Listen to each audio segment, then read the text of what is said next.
And now it's time for RoadWorthy Drive with Ken Chester. Hey everybody, welcome to another behind-the-scenes look at RoadWorthy Drive. In studio is the usual suspects, Jack at the controls, hello, Sasha monitoring our social media activities, and of course myself.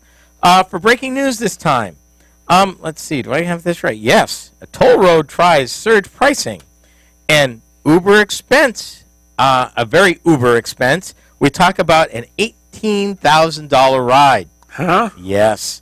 And our regular features, we talk about the 2017 SEMA Awards, what they recognized as hottest vehicles. Okay. We're going to have a talk about smart cities. What is a smart city exactly, and why should it matter? And we'll attempt to have that conversation. And then finally, we talk about the fall of Faraday Future. Those of you that have been following the program know that very often we talk about different manufacturers. In this case, we had talked about Faraday earlier in the year. They were at the 2017 Consumer Electronics Show. They were going to bring something to, I believe, New York or Chicago. It didn't happen.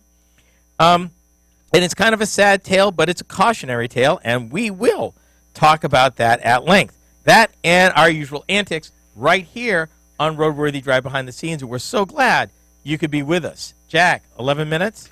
11 minutes, sir. You need to keep talking for a moment. I need to keep talking for a moment. Okay. In other words, that is radio for stall. Make it longer. Something's going on. Well, we'll see. Maybe I'll talk at Sasha. Hey, Sasha. Hey, Ken, how are you? I'm okay. How are you doing, Sasha? You know, it's turning out to be a cloudy day. It looked like the sun was actually going to peek out for a Well, little we bit. saw the rainbow. Right. It almost A beautiful rainbow. Yes, it was absolutely stunning. Yeah. Are you done there, Sir Jack? Yes, I'm done. He's done. He's ready. He's loaded for bear. He's cleared with the suits. And we are ready. 11 minutes. 11 minutes, sir. Okay. Here we go. Yep. Quiet on the set.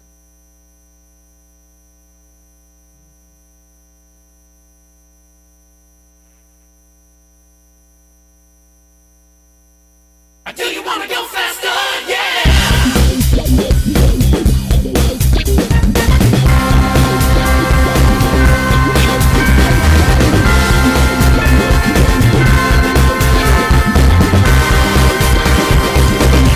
It's RoadWorthy Drive with Ken Chester. Ken loves talking about cars and automotive trends. And here he is, the automotive host with the most, Ken Chester.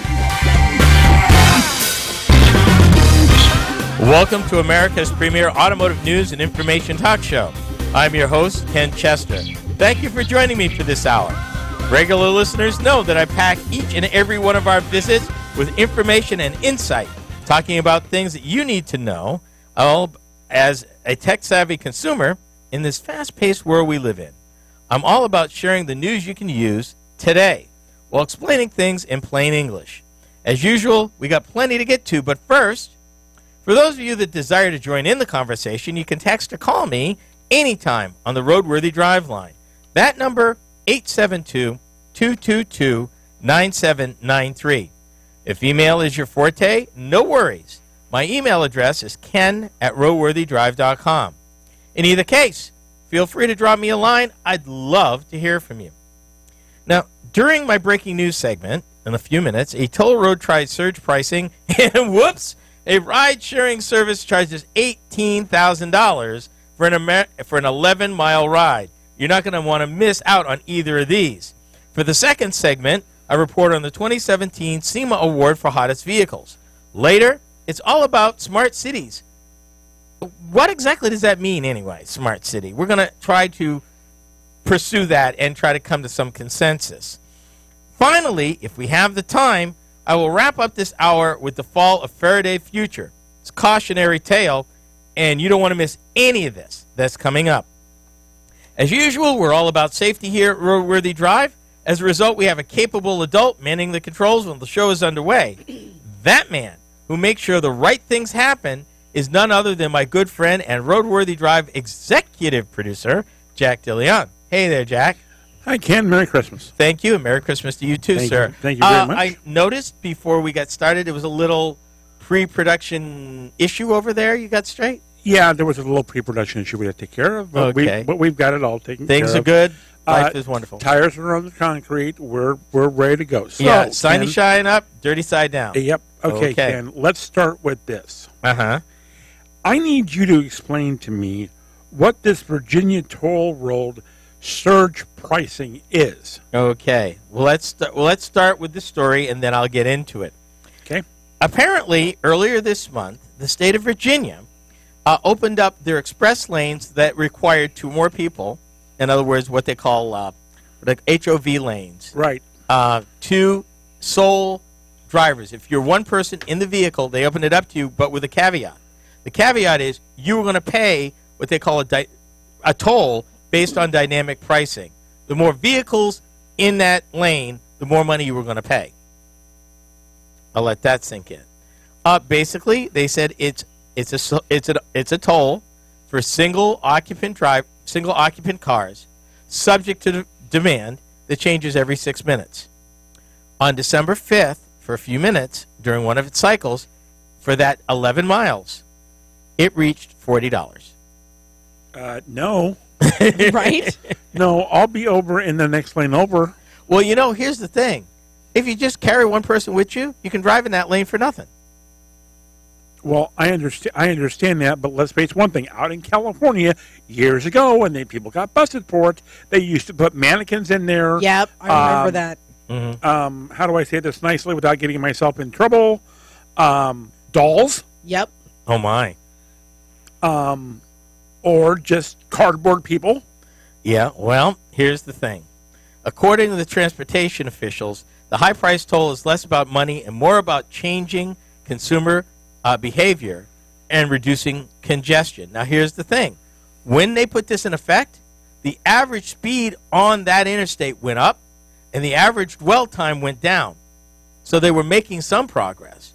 And here's the thing. You're not required. Remember, we said the express lanes. You can take the other lanes. Don't have to pay a dime. But if you take the express lanes, you've agreed to whatever the dynamic pricing is at the time. Yeah, but can they just, like, if I start out in the middle of the day and I'm on my way and it's, I don't know what the normal price is, but let's just say $10, and then all of a sudden as I'm driving along there, it just bumps up to 40, or how does that work? No, it would be when you got on it. You would know what the price was. Oh, okay. In other words, you're not going to get jacked at the end there. Okay. You're going to, but you have a choice. You still have a choice. And they said during the same times that the inbound was 40, outbound you could have went on the express lanes for 7. But see, anything like that is just, I'm sorry, it's just ridiculous. But here's my problem. You don't have to drive on that express lane. Not a requirement. You're not stuck driving that. You can drive the other 4 lanes if you want to. But if you want a preference over and above and take the express and not have to deal with the local ramps, you pay the price. Now, it's only happened once. Okay. Okay? But I guess my problem with everybody getting up in arms, oh my God, $40. Wait a minute. You're not required to not. It would be different if this was your only choice. Then it's highway robbery and it's unfair. But you have choices. You could get with the rest of the other traffic and take your way in, or you could team up with somebody from your town going into work just where you're going into and ride for free. So I'm sorry. I don't feel the way y'all feeling about this. Well, and my question becomes this, Sasha. What happens if the other 4 lanes are blocked? See, and that was my question, because, I mean, at what point...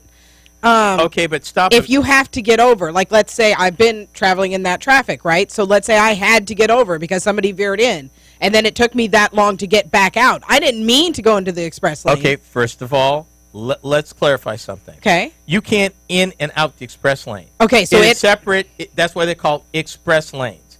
They're divided. Okay. In other words, there's specific exits you can get on and off.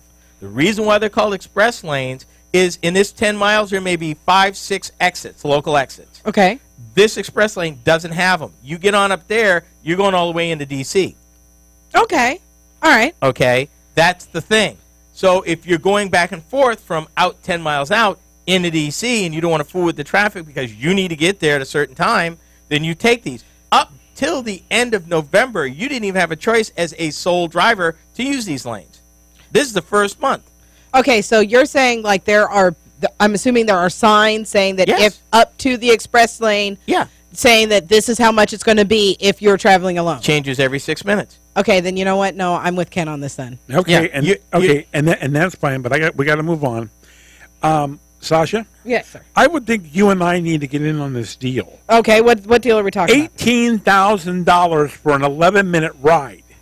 Do you know how many bills I can pay with $18,000? I know that's right. Yeah, For well, let's- 11 miles? Okay, first of all, it was 18,000 Canadian. Second of all, Uber acknowledged it was a mistake. Third of all, the amount was refunded. So you're saying that, The 21-minute ride should have cost $12 to $16, ooh, not $18,000. They said it was possible that the fare was incorrectly put into the meter. Uber's rideshare, this is Uber, was pricing is based on several factors, including a flat fee that's charged at the start of the trip, as well as a cost per minute and distance traveled. Now, there could be surge pricing, depending on demand at the time of the ride, but this was not a case of surge pricing. This was a case of whoops. how did that go about, though? Like, what is the actual... They probably put it in wrong. Okay, but, so I get to my destination, right? And I assume that I had to pay with a credit card or something. Okay. My credit card is not going to allow you to charge $18,000. Yeah, I'm sure there was a problem at the end. So they're going to let me just go, or did I have Well, to wait there for the police, or what? They didn't get into all that. See- I'm sure they got that squared away relatively quick. But here's the thing. Now, that was an error. Okay. But now let's talk about one where last year Gal was lived 30 miles from Dulles Airport, Okay. 2 feet of snow, has to catch a plane to get to Denver. Okay. So, okay, she agrees to pay the surge pricing. Now she knows it's surge. She know, and they tell her up front 4 times. She thinks the base rate is one price, but it was higher. So she's thinking that, okay, even with surge pricing at 4 times, that I should be out about $250, worth it to me. Wow. No, it was $640 for a 30-mile trip to the airport in 2 feet of snow. Wow. Yeah. How much of that went to the driver, and That how much of that was Uber's? I don't know. I don't know. And explain to me how Uber. Explain to me their It's called- surge pricing. It depends on demand, situation. The reason why they would do it in bad weather is to encourage more people to be out there to make rides available. Now, ironically, this woman who is a professional woman, uses Uber, got a $160 credit for that. So, oh well. When I come back, 2017 SEMA Award for Hottest Vehicles and Smart Cities. What does that mean? You are listening to RoadWorthy Drive.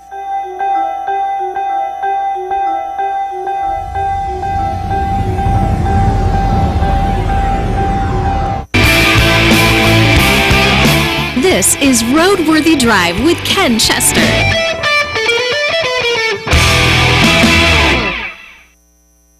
So how come we're using the lady for both shows this week? We don't like Steve anymore? Uh-huh. We don't like Steve anymore? No, Oh. What are it's you all doing? women all the time. All No, women, all the no. time. No, I'm not. I will play Steve next week. I am not messing with that. Are you not? You're not Nope. going to attach into that one? either? Nope. Jeez. Mm-mm. All Nope. kinds of landmines this week for Not you. my monkey, not my circus. You're the one that Amen, started brother. the circus. No, I didn't. Did he not just say all women all the time? He did say that. Okay. So he starts the circus and then he doesn't want to, provide security for it, or what? Absentee landlord. Just saying. Absentee No, landlord. this is why I have Renter's Warehouse. Nice. Did I mention absentee landlord? So that was Trans-Siberian, right? No, that was Mannheim Steamroller. Yeah, Aw. sounded like it. Okay, 9 minutes. Do you have the other clip? Yes, I do. You're gonna give me yeah, a moment, my- please. I'm my trying tire to store fix clip. you. So I thought it was kind of cool. This is the only time in my life that I can fix somebody. Yay. I don't. Are you not going to... No, I'm fixing audio. Okay. Oh. Oh, audio. I was Okay. talking audio. Anything other than that is y'all are weird. Not my monkey. Not my circus. Thank you. It is my monkey, and that is my circus. Well, then you I kind of take- have to deal with it. Yeah. I take complete ownership for that circus. Really? Mm-hmm. I would really like to get... I mean, I understand that if the weather is bad, right, that they charge more. Because, one, if I, as an Uber driver, if I am out and about and it is bad weather and I get into a wreck while going to go pick up a driver, that's on Uber. That's not on me. Uber's the one that pays for that. So they, I get that. But I mean, I don't understand. But the surge pricing is designed. $600. Well, but she knew. They told her. I know. And I get that. Because she knew. And the even issue is, but here's the difference. She didn't opt for Uber Basic. She opted for Uber X, which is an SUV. The base rate was higher than she realized. Well, and see, didn't you say that she thought that the fair price was like $250? Yeah, with the surge. Right. Because of the base rate was higher, she didn't realize. See, she didn't go for the base. She went for something called Uber X, which was an SUV, and the base rate was higher, which ended up. But now I will tell you, they refunded her $150. So, but you know what? She went in knowing it was surge pricing, knowing. Yeah. So, you got to consider. Okay, 9 minutes, sir. You ready? Yep. Let's do it. Time's getting away from us here. I know. I just had to fix something. Okay. Here we go. Yep.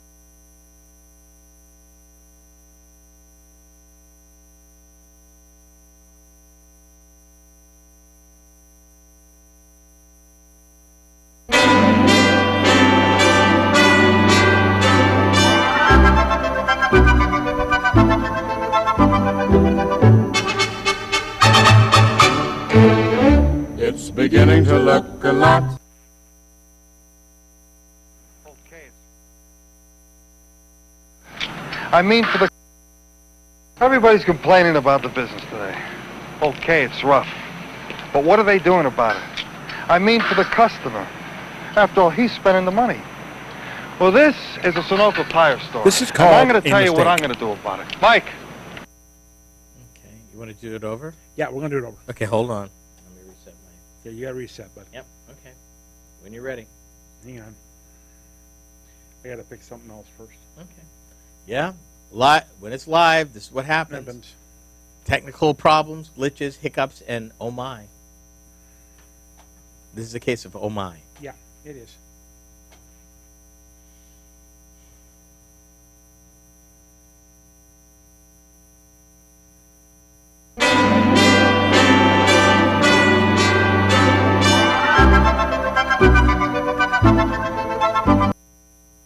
Okay, here we go. Okay.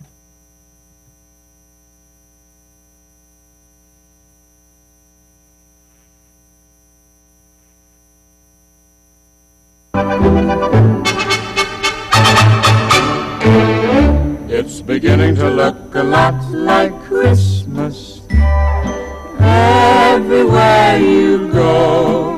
Take a look in the 5 and 10. Everybody's complaining about the business today. Okay, it's rough. But what are they doing about it? I mean, for the customer. After all, he's spending the money. Well, this is a Sunoco tire store, and I'm going to tell you what I'm going to do about it. Mike, I'm going to do a lot more than those other tire stores who just sell you tires and never see you again. Now, that means I'm first going to recommend the right kind of tire for the way you drive.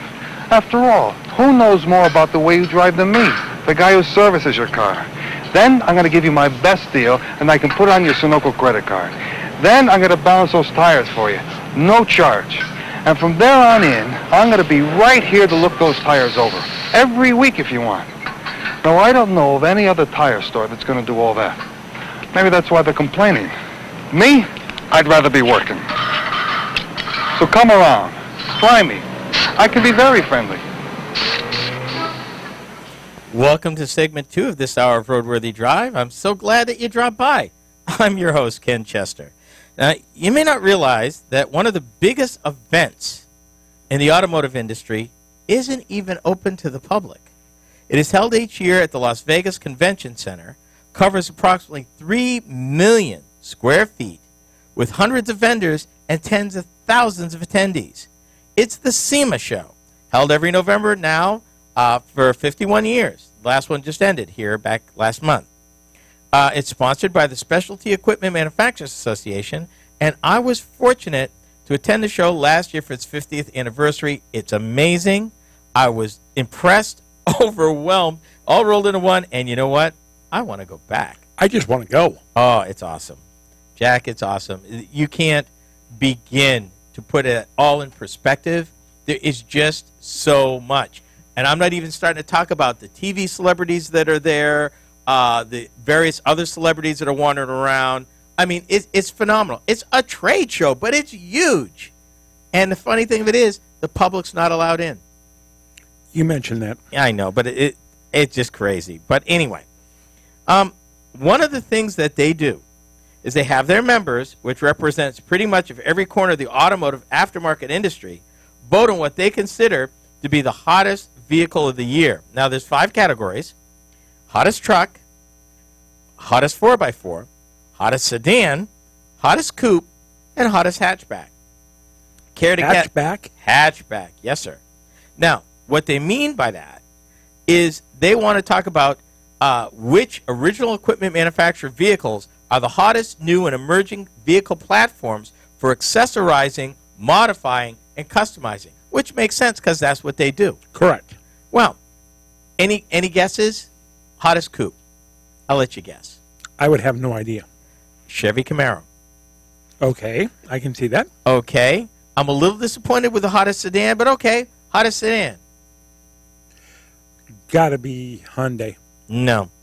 Cadillac CTS-V, which is interesting because it was just redesigned about 3 years ago. Mm-hmm. And we reported here there's some concern of whether or not it's going to be around after 2019.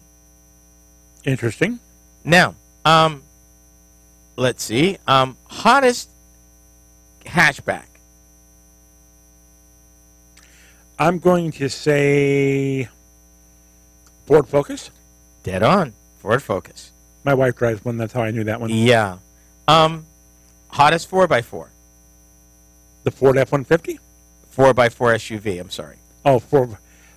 Chevy Tahoe. No. What? Jeep Wrangler. Okay, that's a surprise. Not really. The Wrangler, according to Fiat Chrysler, is their most customized vehicle. That 71% of those that they sell get customized. Okay. It also happens to be the highest one that people don't usually buy a second one. And Well- I don't know if it's because they keep them forever or because as their needs change, they graduate into something else. But I think you and I will both agree on this one. Around here, Mm-hmm. what I see the most customized, Mm-hmm. Cadillac Escalade. I've seen a few, but no, I've seen a bunch of them. I've seen a little bit of everything. But, of course, where I live, somebody even customized a Subaru Forester. Wow. Wow. Yeah. Drop that puppy, oh, my goodness. Okay. To the point where the rear wheels are just flayed out. Yeah. And I've seen a lot of Hondas get customized. Yep. Okay, here you go. Hottest truck. Ford F-150. Ford F-Series. Yep. Yeah, I know. You own one. So, Yes, I do. as you know what they used to say, ask the man who owns one. Yep. But, yeah, the thing here about SEMA is they're looking at and they're developing a whole bunch of aftermarket equipment for these vehicles. Now, part of this is a willingness by the original equipment manufacturer to actually facilitate customization. In other words, that they would design the vehicle to make it easier for these aftermarket companies to offer equipment to customize, personalize, however you want to do it, from outside stuff, hardware like wheels and tires and shocks and things, to interior goods. Well, but the one thing you're also noticing with pickup trucks today is the fact that a lot of them already come equipped with running boards. Yeah, but running boards is one of many ways you can equip a truck. I mean, you've got what you can do, the bed, what you can do for lighting. Oh, some of the lighting options are insane. You can light up a movie scene with one of these. Easily. Seen from outer space, I think, with some of these. Yeah. You know, basically, with some of these aftermarket lighting kits, if you can't see with that, you blind. That's true. You know, but it's interesting that Cadillac would be lending itself. I mean, a CTS-V is their performance vehicle anyway, of the CTS family. So you're going to start at a high dollar level. But what kind of options would you put on a vehicle like that? Suspension, Okay. engine, appearance. You could change out the grill. You can change the lighting. You can drop the car a little bit, which I wouldn't recommend, but you can do it. And then interior. So I we're mean, there's still a lot of stuff you can do. So we're talking about something like and I'm just going to say this, because it's the only term I know, something like West Coast Customs would do. Yeah, but even more than that. Okay. I mean, these guys can go stone wild. I mean, I get the SEMA magazine. Mm-hmm. It has hundreds of pages of all the new stuff available and what it fits. I mean, just constantly new, crazy stuff from, tools for your shop to, lighting and performance and appearance and you name it.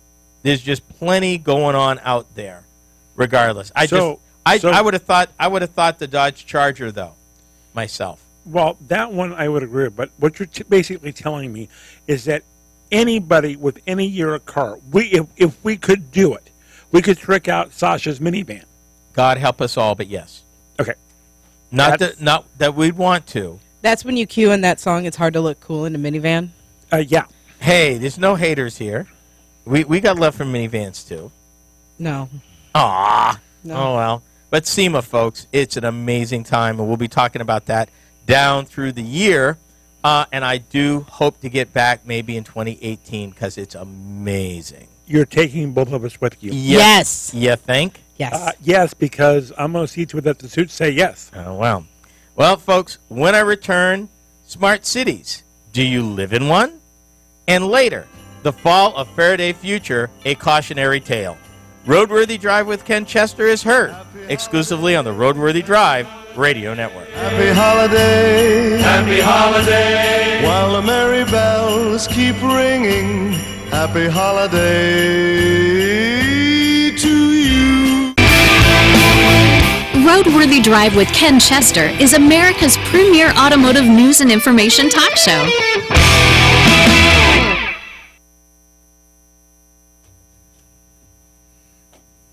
Andy Williams, really? Yes. Oh, my goodness. Hey, I have to promote a fellow Iowan. Yeah, I'll let you get away with that. Thank Wow. you. Yeah, Andy Williams. Wow. But then again, so is Captain Kirk. So where's the love? Well, the other thing too is I could love, also Captain go. I can't follow you there. Sorry. I could also go really old and do Bing Crosby and David Bowie. Hey. Did you do There Was a Lot Like Christmas, or was that Prairie Como? That was Perry Como. Oh. It's not a matter of age when you're talking about Bing Crosby. That is a classic. That is amen. Prairie Como was classic too, by the way. Yeah. Yes, it sorry, is. sister. Sorry. Understand that's before your time, Wow. but yeah, classic. Wow. Classic. We're really Kinda going to right go up there? with It's a Wonderful Life. I love It's a Wild. 1946. Hey, Merry Christmas, Rudy House. Yeah. Yeah. Uh-huh. Bailey's Savings and Loan Forever. Building and Loan, excuse me, Yeah. forever. That's all I'm saying. Is that where you're going with That's that? where I'm totally going. Okay. Totally going there. Yeah. A little later, I was thinking about the fourth segment. I was thinking about you, Sasha. Yes. Yeah, Faraday is messed up, and they're done. Yeah. Oh, yeah. They're so Yeah, done. but I'm going to tell you how done. They're really messed up. I got one, as in they overexpended. No, it's worse than that. Much worse. Okay, what could be worse than that? I guess we're going to need to find out. Trust me. And by the way, folks, in the industry we call this a tease. Oh, is that what that is? Yes, sir. Oh, I see. Okay, segment 3, 9 Okay, minutes. hold on. Let me reset my clock here.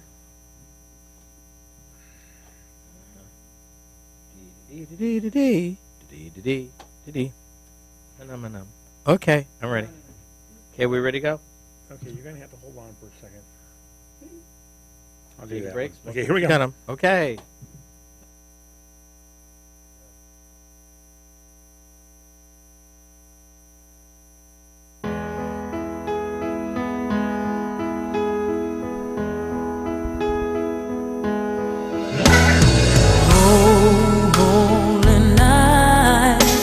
The stars are brightly shining.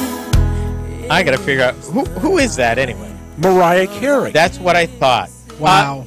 Happy holidays and Merry Christmas, everybody. This is the third segment of Roadworthy Drive. I'm Ken Chester. For those of you who desire more than your fair share of the road, check out the show website. That's www.roadworthydrive.com. Find audio clips of past shows, watch video of our behind-the-scenes goings-on and antics as we produce the show in studio each week, and much, much more. The website is also a great place to discover where to find us in the world of social media. Sasha, our social media diva, keeps things interesting, light, and lively. Yes, I said it. As she posts interesting and informative things during the week between shows. Be sure to take a look and see how she keeps the social in our social media. Now, I'll ask you guys, Okay. when you think of smart cities with regards to evolving transportation, well, first of all, smart city, does a definition come to mind? What does that mean to you? I would have thought it meant something that had a whole lot of intelligence running around in it. As, like, what, for example? People.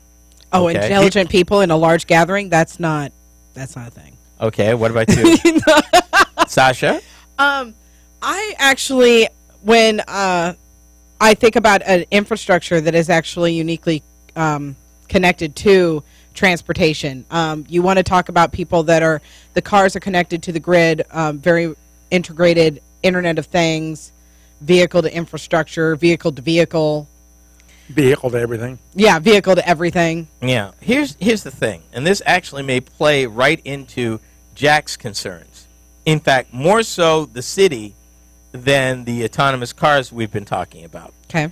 I started, when I was researching for this particular segment, I thought that the term smart cities was pretty straightforward. Mm-hmm. Dug into it, found out it's a very nebulous term.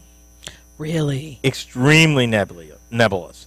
One of the basic concerns was that it was, and I'm going to focus on the negative and come around to the good if I can. All right.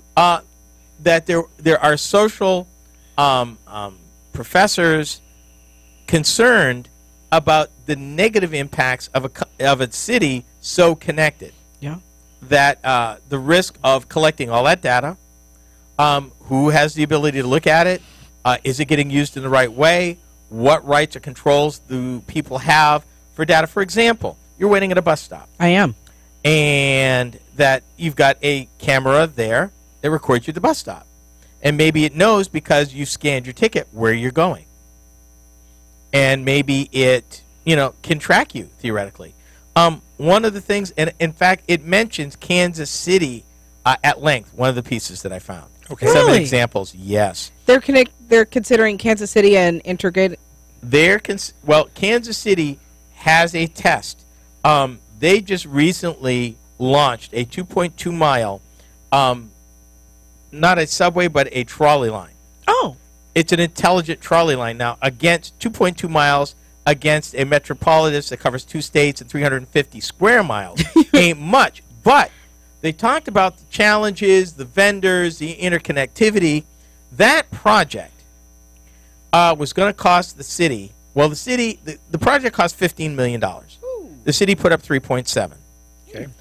The city has had kind of a director over information since 2010, and they're trying to look at ways to make sure that that this information is not abused, that consumers know, 1, what information may be collected, 2, how it's being used, and 3, who's responsible. Okay, can I jump in here for just a second? Yeah, I knew you would. And I'm going to go around the barn a little bit here to try to ask my question. Okay. Whenever we were at the former church that I attended, when we had a concert and we were actually recording it, Mm-hmm. we shot the concert, we shot the people enjoying it. Mm. Okay. And we had to put out at every entrance, we had to put what I'm going to call the disclaimer. Yep. That by walking in the door, you give us the right to Videotape you. videotape you. Yep. Okay? Mm-hmm. As concerned as I am about privacy, and I think we all are concerned about privacy. Yes, sir, we are. Do we really want the technology out there or that information being out there that they can track us wherever we go? Oh. Well, here's the thing, and that boils down to this. Smart city Mm-hmm. or surveillance city? Or what? Enemy of the Surveillance state, city. anybody? Could be. Yeah. Now, Kansas City has tried to address privacy concerns in a few ways. In April 2015, the City Council passed a resolution that laid out a number of basic data privacy principles, including a promise to consider public well-being before collecting, using, and disclosing personal information. In addition to that, Kansas City has had a variety of open meetings where they invite the public in to basically give them the rundown on this is what this is about, this is how we're doing it, do you have questions, concerns, understandings. The problem is, as we go towards, and Smart City really is a grab bag. For some people, in the case of me starting this article, they're talking about vehicle to grid, vehicle to infrastructure. Right. But that's really that's only like this much of it. It's really a little piece of it. There's so much more. They're talking about smart management and basically big data to be more efficient. The problem with big data is the fact that it's big data. It collects everything. One of the vendors that are developing along the Kansas City corridor, and it kind of gave me pause, they talked about, and I'm trying to find it right here, right quick, in my notes, because this thing gave me a lot of pause, and I was concerned, where I asked the question, what about Big Brother?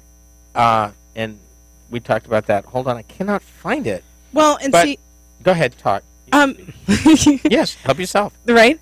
I guess my thing is that obviously with the big data, but who is in charge of all my data?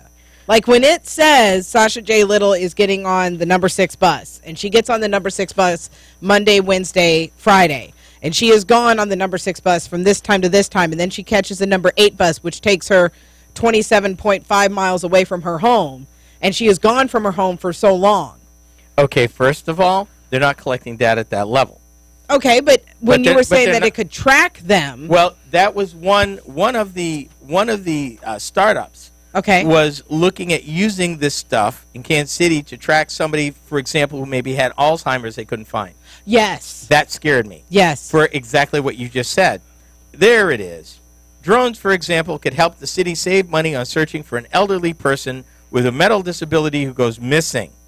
A California company that's developing drones connect the wishbands. When an alert is issued, a drone can find and hover over the missing person. That concerned me. Because that would be facial recognition software. Well, that, and on the surface, finding somebody that may be lost is a good thing, but I'm not sure I want that level of attention.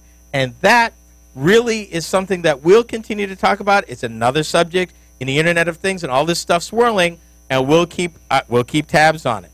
So when I come back, finally, another one bites the dust. Faraday Future, a cautionary tale.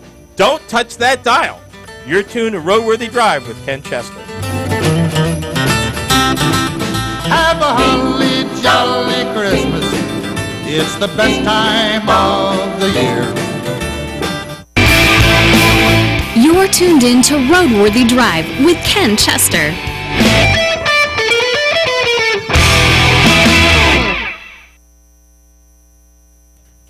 Burl Ives, really? Yes. Oh, my goodness. Now, I don't know. This scares me. It scares the heck out of me. You need to watch this movie that I got dogged upside down and sideways, but you need to watch this movie. It is called The Circle. But let me stop you. Here's the thing. In Kansas City, the city owns the data. They made that really clear. That the other companies can't use it. Okay, but the fact that the city has the data. Yeah. But they're not. But here's the thing. In the case of Sasha, they're not tracking that if they're tracking it both. They may know 27 people used the bus from this stop to this stop. Do they know that Sasha J. Little rode that bus? Not necessarily. Okay. But if Sasha J. Little has one of those card passes, right? Because Kansas City's one of those where it's a bus pass, right? Right. You don't pay with actual cash anymore. Well, and the town we live in has the same thing. Right. So you can buy them. Right. So you absolutely positively know. No. If you choose to capture the data. Buying the thing doesn't automatically mean they're capturing that data. They may only capture it in bulk. That they know we sold 3,000 of these passes. So the passes aren't name specific? No. No. I assumed that they were. I am well, sorry. About the only thing that they are is number specific. You know, okay. They may have the numbers 4, 5, 6, 7, 8, 9, 4, 5, 6, 7, 8, 9, 0, 1, 2, etc. Yeah. Okay, here's the thing. In the case of even that startup, they had to wear the watch. Right. You know, for tracking. Right. So there's some mitigation in that. Kind of like one of those smart tags for your dog? Either that or like Life Alert when you fall or something like that. Right.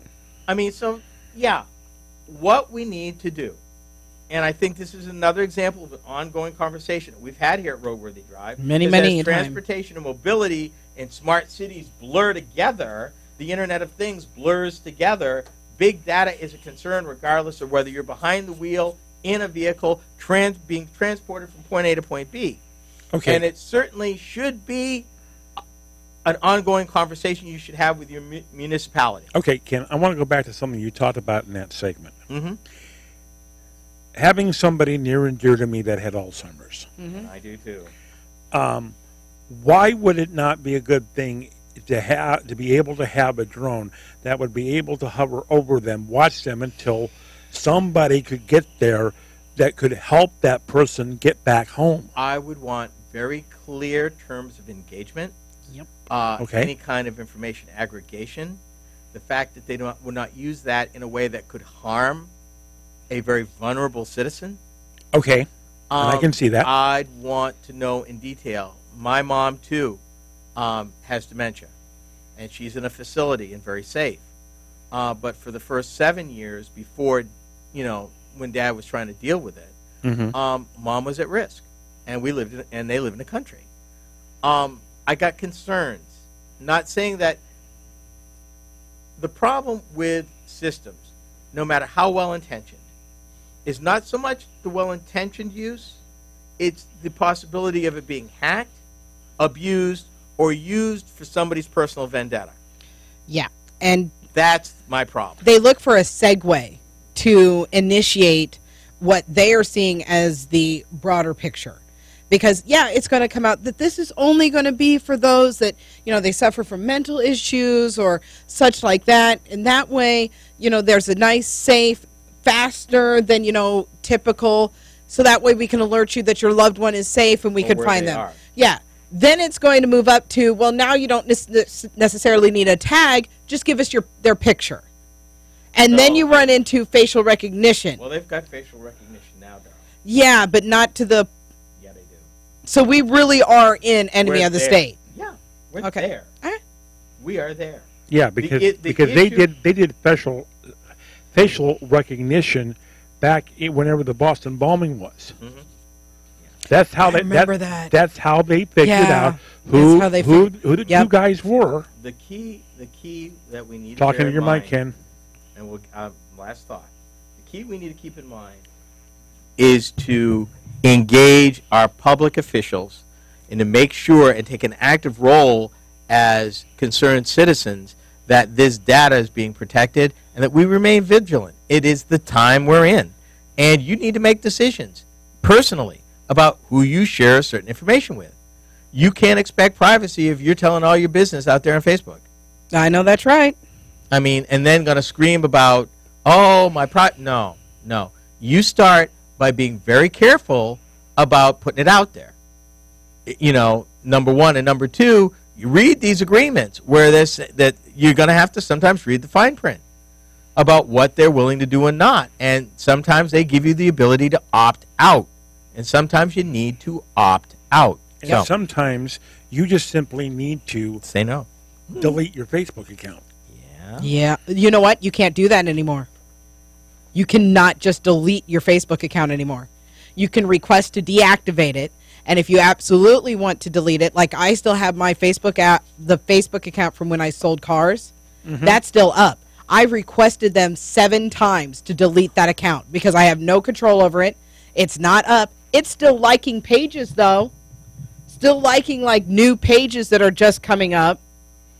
That is when you contact your federal representative and file a complaint with them. It's a lesson I learned that actually an IRS administrative clerk taught me. Well, I filed a complaint. Is very effective. I filed an official complaint 6 months ago against Facebook because I was with the FTC. That sounds. It would be the FTC.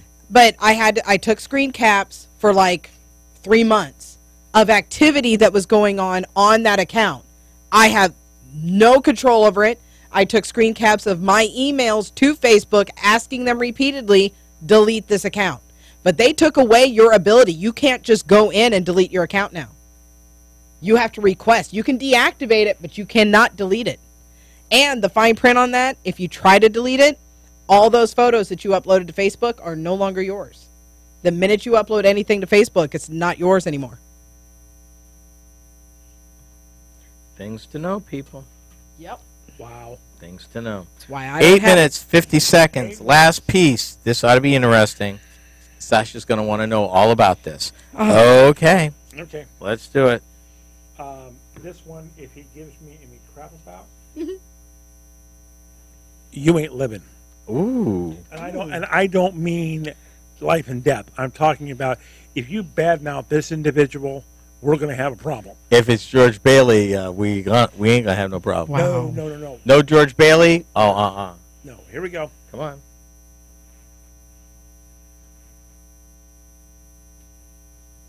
Ding dong, ding dong, Christmas bells are ringing. Caroling, caroling, now we go. Christmas bells are ringing. Caroling, caroling. If you're just tuning in, this is the fourth and final segment of this hour of Roadworthy Drive, our holiday edition. Merry Christmas and happy holidays to all. Okay, folks, on the radio, he just shot me the dirtiest look I've ever gotten from him. What? Because he has no idea who this is. You're right, so tell me. Nat King Cole. Oh, my. Okay, that's why. I should know better. Hello. All right. You're older than I am. You should definitely know better. Wow. Thank you. Throwing the age out there. Well, folks, I'm Ken Chester, and thank you for joining us for this last segment of our show this hour. Now, over the years in this program, we have talked about a variety of up-and-coming automotive manufacturers. Some have been no more than a flash in the pan. Some have been resurrected to life, and that's karma the car, not the lady. And some have been crazy successful, like Tesla. But that's not the usual. That's more of the aberration, not the norm. However, it takes a lot of money and time, and usually billions of dollars and tens of years just to survive in the auto industry. And honestly, for the last 100 years, it's always been that way. For our last segment of this hour, I want to talk about a company called Faraday Future, a company and a car that has most likely died before ever becoming a production reality. It is a cautionary tale. Yes, it is. Now, we reported here a while back when they were first showing their flashy car, and it was going to be also cool, and the FF1 and all of that. Red flags for us here at Roadworthy Drive was they were promising to bring that, to Chicago? Yeah. Chicago or New York? Or New York. New York. It was because you were at the New York Auto Show. And to show us the car. Now, I did see a beautiful car in an up-and-coming company called Lucid Air, and I'm really rooting for them. That car's amazing. Yes. That electric car is going to be awesome, and if they can get that one off the ground, they will sell every one of them they make. But Faraday Future was missing. Now, there's always a bunch of intrigue when companies go sideways, and this one had some extra help because of some commingling and some very erratic behavior by its founder, who also ran a conglomerate in China. And, yeah, it was just a mess. It really was. And as I looked into this more and more, I didn't realize what a mess it had become. So let me start with this. Let me paint the picture for you. When Faraday Future emerged from stealth mode in 2015, it promised to transform the car industry with an American-made luxury electric vehicle that would someday be fully autonomous. Does that sound familiar? It does, actually. Just a little bit. Maybe even sold through a subscription service. For the Consumer Electronics Show earlier this year, the company was taking aim at, Tesla, with a car called the FF91 that was designed to dazzle, with a 0 to 60 time of 2.4 seconds and a jaw-dropping proposed $180,000 price tag, which, as we've reported here in last week, $180,000, not so bad. The vehicle we were talking about was what, $750? Yep. Yeah. And they got more going than these guys. However, it's a matter of survival. Now, they originally were supposed to build this new, huge, phenomenal plant in Nevada. In Nevada. That fell apart. Yep. I'll tell you why in a minute. Then they were supposed to buy this old tire plant in California. Yep. That's falling apart. That's not going to happen either. It seems that money is an issue. What? Yeah. Imagine that. While this guy is building and buying mansions in California, wow, there's no money to run the business. Okay. And bookkeeping, not so much. Put a person in charge that had no finance experience whatsoever. Did not keep the receipts. Way worse than that. How can it be way worse than that? Oh, yeah. Brought people over from Tesla and gave them carte blanche to hire people that had nothing to do. No. The payroll got to $12 million with no factory, no product, no nothing. Wow. Yeah. And it got to be, they were employing by that time over 2,500 people. So wait. Let me just, I need to wrap my head around this. Yeah, I want you to. Okay, so they were hiring people from Tesla. Yep. And I'm going to assume that paychecks were still being deposited. And these people had no building to work at, so we're going to assume that they were working from home? Don't with know. Software? Don't know. They had a little office building that they ended up getting locked out of because they didn't pay for that either. Yeah, but I mean, that's my thing. There was literally no place for this place to be. I'll read it to you like this. Oh, yay. While Faraday Future posed as the newest California electric car startup that attracted top automotive industry talent, 10 former employees and one person close to the company said behavior and business practices of its chief investor have brought business, I quote, to a halt. Yeah. I'm not going to pronounce the guy's name, but he goes by YT. Okay. And I will go this story here. Where the company stands financially is unclear. I want to let you know that this article was written on Verge on December 12th. So this is fairly recent. Have we gotten any like direct quotes from the company at all since? That's the problem. The company's playing fast and loose, and we've seen this before. Yes, when companies are in trouble, they get vague. They won't answer. They're not even answering their own employees. You've got people they brought in who know what they're doing. They wouldn't support them. They turned on and quit. I wonder if because they actually got a few top people from Tesla. And a few other parts in the automotive industry. Yeah. Around early 2015, Faraday Future's founding executives presented the major stockholder owns Lieco in China. Right. They call him YT, with a plan for a company that focused on one model made in one small factory, according to former employees with direct knowledge of the company's finances. Okay. The original goal, these people recall, was to someday make about 50,000 of these cars a year. Bear in mind, Tesla last year built 84,000 cars. Just keep that in perspective. Do we have any idea what Tesla's building this year? A little bit more, but we've reported large and long about the problems at Tesla, too. Yep. And they got the money, and they're trying to do it right. Yeah. And they're having problems, but theirs is process, not financial. These are strictly financial because of the main investor playing fast and loose with the money and kind of a shuffle game between his company in China, the company here, and people finally not getting paid and quitting. Wow. I'd go you this far. The main investor pushed for a much bigger factory in Nevada like Tesla, a company that Faraday Future's executives viewed as a competitor, one that had poached talent from, and increased the production target to multiple models and 150,000 units a year. The finance team spent weeks recalculating for this change in scope, people say, and it was eventually determined the necessary investment cost would be about $3 billion. Well, you said that when we were first talking about Faraday. And it wasn't going to happen. Yeah. And it didn't happen. And they're gone. Oh, well. And that seems to be all the time we have.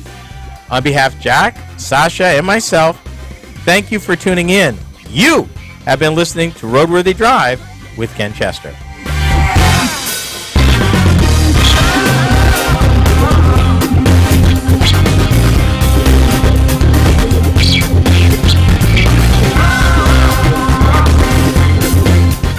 RoadWorthy Drive with Ken Chester is a copyrighted presentation of the RoadWorthy Drive Radio Network. Any rebroadcast, retransmission, or any other use is prohibited without the written consent of the Motor News Media Corporation.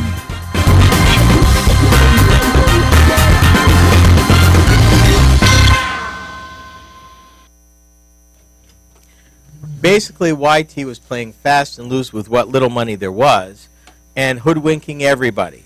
At the end of the day, there was no money, no accounting, and no product. So even the people they brought in to try to straighten it out quit in disgust. So even their smaller plant in California ain't going to happen.